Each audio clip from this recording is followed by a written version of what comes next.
Hey guys, welcome back to the channel, and today we're going to be reacting to 10 reasons the USA is better than Europe. So we've done plenty of opposite reactions where they're saying Europe is better. Let's see the opposite perspective, what they gotta say. What is going on, everyone? Welcome back to World According to Briggs and a video about why the United States is so much better than Europe. This video came about after getting emails from Europeans for close to 3 years now telling me why the US sucks and Europe is so much better. I get these all the time. They often bring up some good, valid points, but they also like to hint at things like we're all just rude, arrogant, and dumb. That can be true about Americans, but... Really? I feel like Americans are often said they say too friendly. Oh. All the small talk and... Okay. Can be true about anyone. It's not like Americans have cornered the market on being rude. These people always act like they have it so much better in Europe, and the only thing the US has ever done was start wars. Honestly, that's like the general theme. That is true. Based on our comments, a lot of people act like Europe is way better than the States. So they ain't lie about that.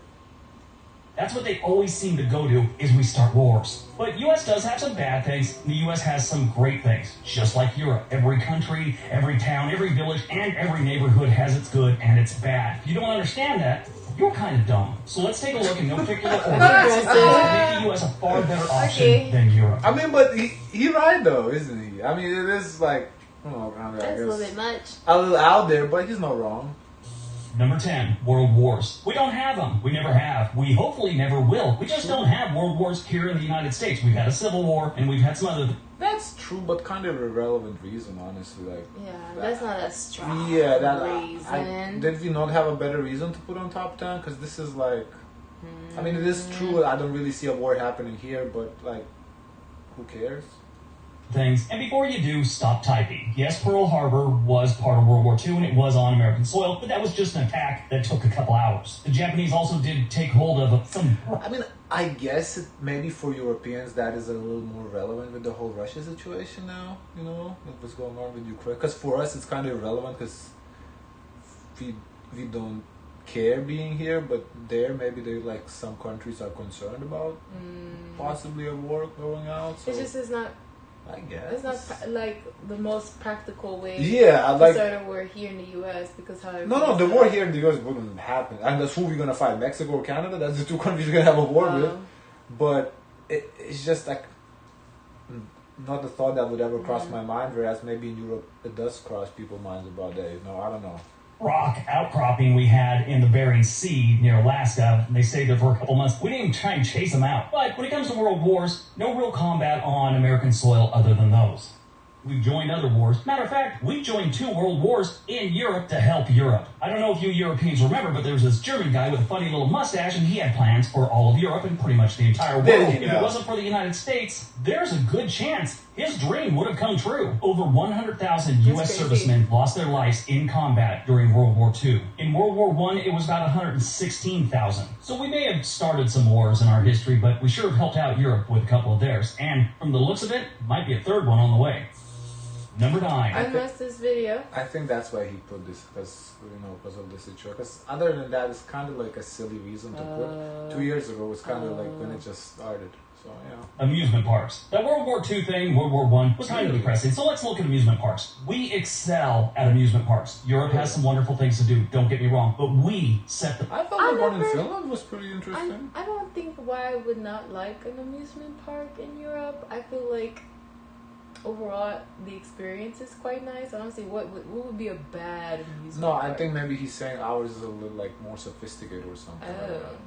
The bar for amusement parks. The Six Flags amusement parks. But once again, kind of a whack reason. Like, I kind of expect a little stronger argument here. Our water parks, Disneyland, Disney World, Cedar Point, Hershey Park, Busch Gardens, Universal, King's Dominion, Kings Island, and one of my personal favorites growing up was Knott's Berry Farm. It's not the biggest and it's not one of the best, but it's just got a place in my heart. So it gets a mention. Euro Disney's nice, Euro Park, Port Adventura, Future Scope, those are all nice, but it's nothing compared to what we got going on here in the United States. Okay, Legoland started in Europe and that's pretty cool. We got some here in the United States, but we still blow everyone out of the water when it comes to amusement parks. I think the reason why with this perspective is because Disney established their presence here first in the States. So that's what the only cool fact, because the original Disney, like you go to the original Disneyland. I don't know. But aside from that, I don't see it as a strong reason it's to kind of like be a whack considered reason as for better. me to put, to like, who cares about amusement parks? One thing we do have better is national parks, and that's important.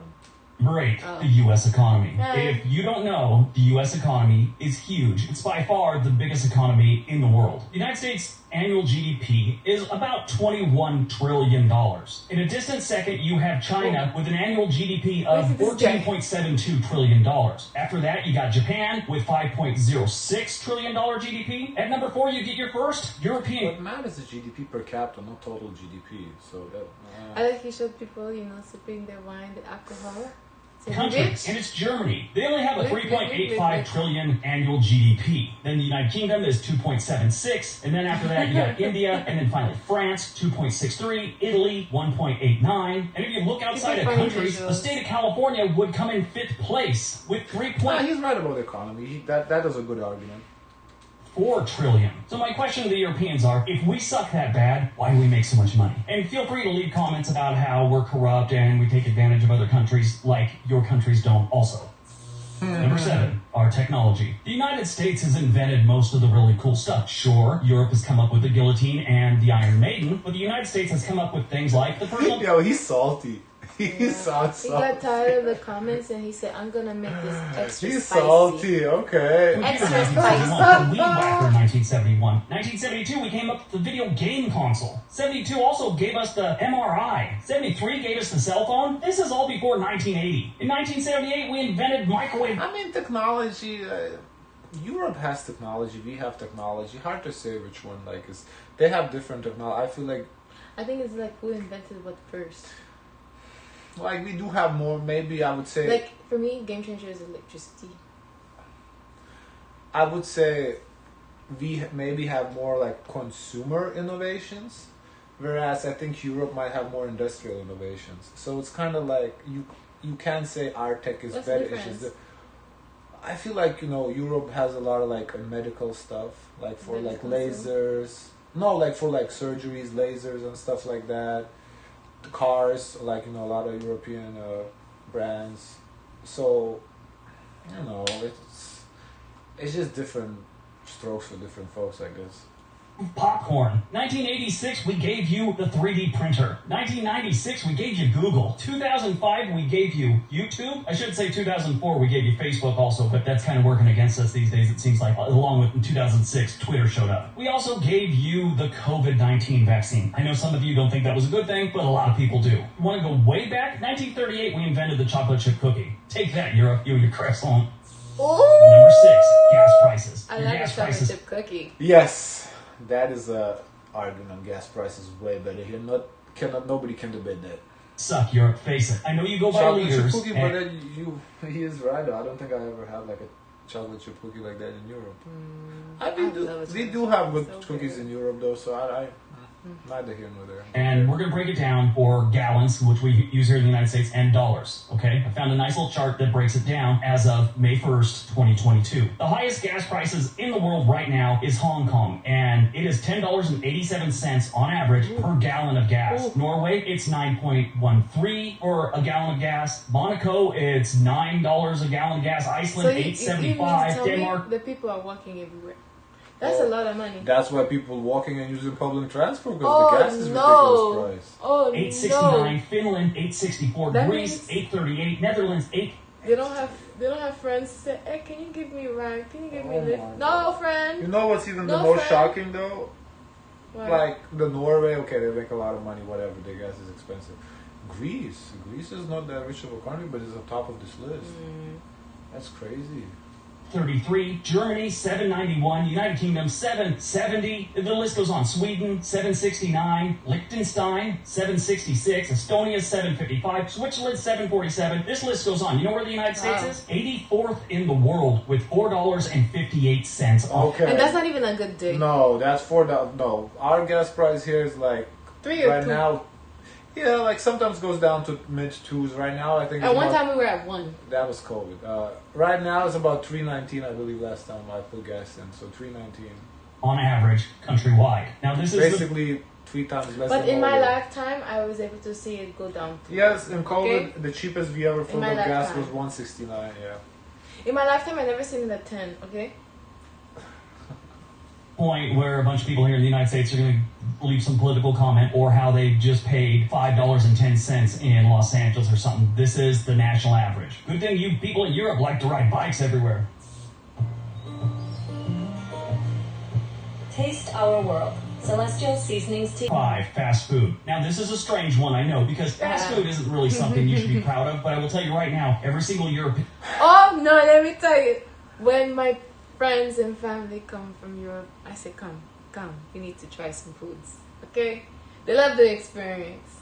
It's different. Fast foods are better here, yeah. I just don't know if that's a strong argument again. Kind of like an amusement park. It's like, it is better here, yeah, but it's not. But have you seen it's now? not something to be Now proud they're of. taking the fast foods here and they're putting it in Right, Europe. yeah, but yeah, I don't like this argument.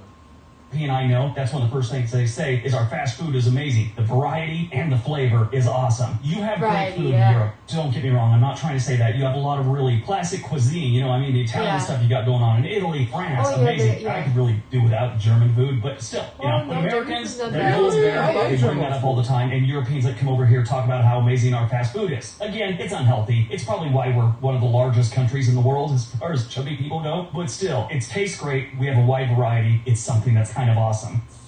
Number 4, modern music. Jazz, blues, rock and roll, rap, hip-hop. As far as modern music goes, it all started here, and anything that was done in Europe was basically a new version of something that came from the United States. Prove me wrong. Now, no, he's not wrong, though. That's gonna create fights. I don't see what fights. And draggings. Like, even the music market, we have the biggest music market. If anybody wants to make music, they gotta make it here, basically.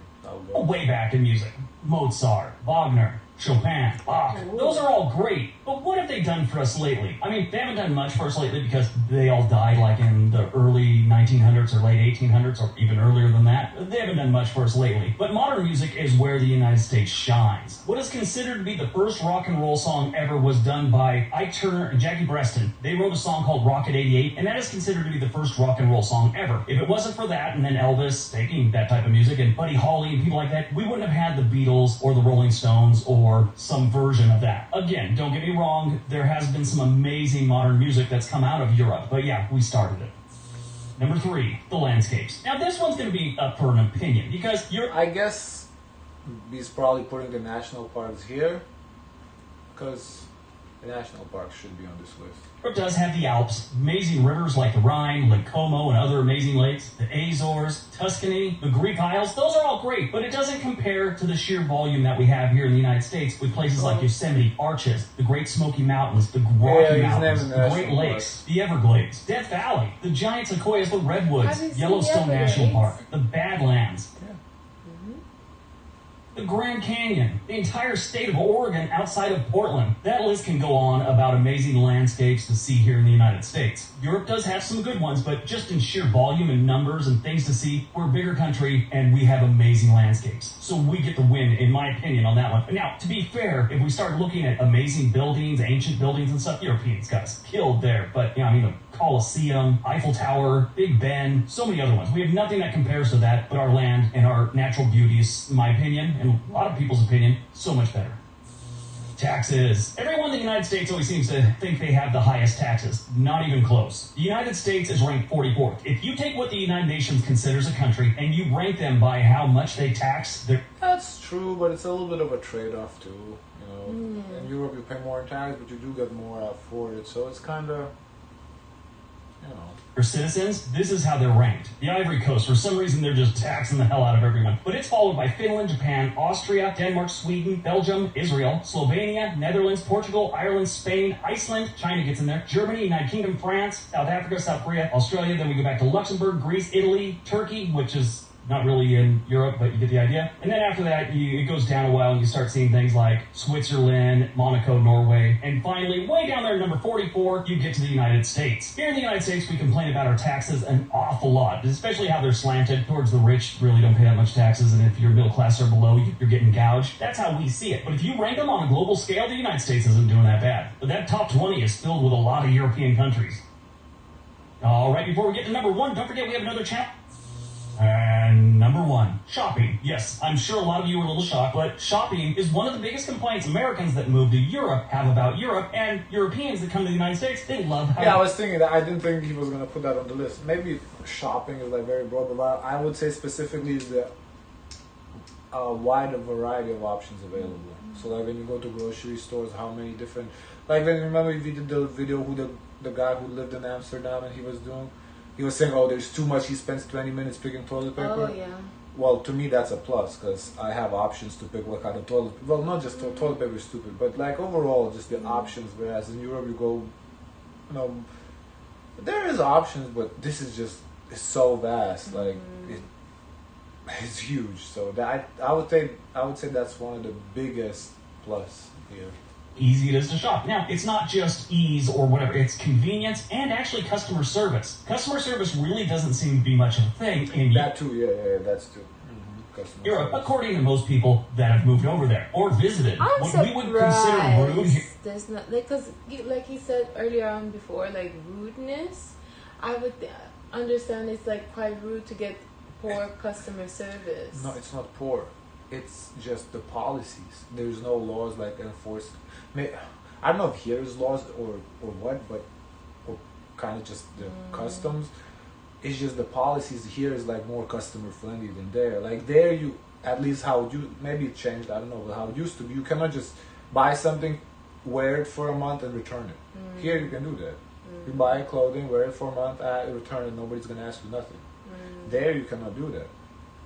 Like here you buy a mattress. What if there's like a flaw or a defect? If there's a defect, if you haven't received the party, like you can figure it out. I wonder if things change. But if like last time I've heard you couldn't just use something for a month, change your mind, and return it. Basically, like a 30-day rental. You couldn't. Here, you can do like a 30-day rental on stuff. There, you could. It's not advisable. It's not exactly legal, but if you do it once, nobody's gonna care. But if they notice a pattern, the store will ban you. But whatever. So I think that's what he means by customer. It's not saying that the people are rude in that work in customer service in Europe. It's just the policies are different. Here in the United States really is kind of normal. In Europe, when it comes to someone working at a retail place or a grocery store, something like that, they don't really see it as rude. It's just very transactional to them and matter of fact. All right, that's today's... Yeah, but on the strongest list, I felt like he could have, instead of doing... Because I think he kind of did his own opinion. He could have easily went on Reddit. There's always topics, what Americans do better. Number one, always on the list, is national parks. That's why I kept mentioning it. Number two is AC, which he didn't mention. The AC is not... It's not big in Europe. Here, like, most of the comments there is always AC, AC, AC. So Do you not need AC in Europe? Is that the thing? Summer, yes. You don't need it for, Oh. But still, When like... people travel, when it's hot, they say, okay, bye. Where are you going to go? You go to, like, another place for vacation, for holiday. Oh, who has that luxury? I heard, that's what I hear on TV. No, like, especially nowadays, the earth is getting hotter. You kind of need AC, so that's like, I would say the biggest... Is the national parks, and the AC is the most biggest that I see on Reddit when I read those threads. For me personally, it's definitely the variety of options too. I think that's a very big argument. But yeah, interesting list. Not the best. Could have done a little better job, I feel like, but it was okay. Guys, let us know your thoughts. Don't forget to like, comment, and subscribe. Join the Discord, and as always, share as much kindness as possible.